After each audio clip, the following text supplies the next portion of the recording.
O Goberno de Rianxo estenderá o saneamento a todo o municipio. O alcalde rianxeiro afirma que hai problemas con infiltracións de augas á rede municipal. Os concellos da comarca teñen o saneamento como unha das prioridades nas súas follas de ruta. O tratamento das augas é moi importante, sobre todo para evitar a contaminación do mar.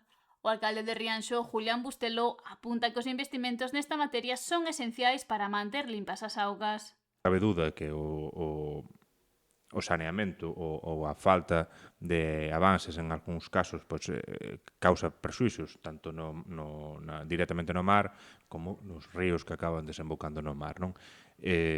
Temos todos unha tarefa pendente nese sentido e cabe redoblar os esforzos a futuro para garantizar que non pase nada desto. Non? Nos, no noso caso, temos problemas semellantes, hai zonas, cada vez son menos, non? Pero hai zonas que aínda quedan sin ter a rede ao 100%. É certo que agora que as últimas licitacións que fixemos vamos estender a rede a todos os núcleos do municipio. Sinala que hai casos máis illados nos que 2 ou 3 casas deses núcleos quedan aínda sen conexión pola súa situación orográfica. Estudiar outras fórmulas, pero con estes esforzos que se fixeron últimamente vaise chegar ao conxunto dos núcleos. Non?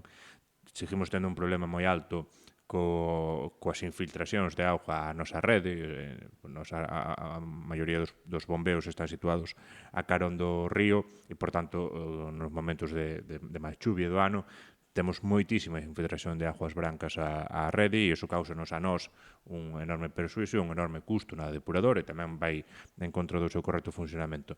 Pero iso non supón un persuixo para o medio, é máis un persuixo para a nosa rede. Por tanto, no caso de Rianxo creo que se están facendo os deberes. Nos últimos anos renovouse a depuradora e o Concello realizou un esforzo económico para estender a rede de saneamento a todos os núcleos. Eu creo que se está facendo un bo traballo nese sentido. Tamén as distintas industrias, pois, pouco a pouco se están adaptando tamén ás exigencias do día de hoxe e tamén as que se están, por suposto, pois, implantando de novo o fan con todas as obrigas que a normativa recolle. Creo que é unha tarefa pendente no que Rianxo creo que está cumplindo. E destacou o bo funcionamento da EDAR local. Unha instalación fantástica de recente creación, por tanto, sin ningún tipo de problema nese sentido, e bueno, que nos permite tamén, cando hai aumento de población, como é agora no verán, pues, ter un servizo garantizado e sin ningún tipo de problema. Bustelo garante o esforzo e o traballo do goberno local de Rianxo para ampliar e conseguir o 100% do saneamento na totalidade do termo municipal.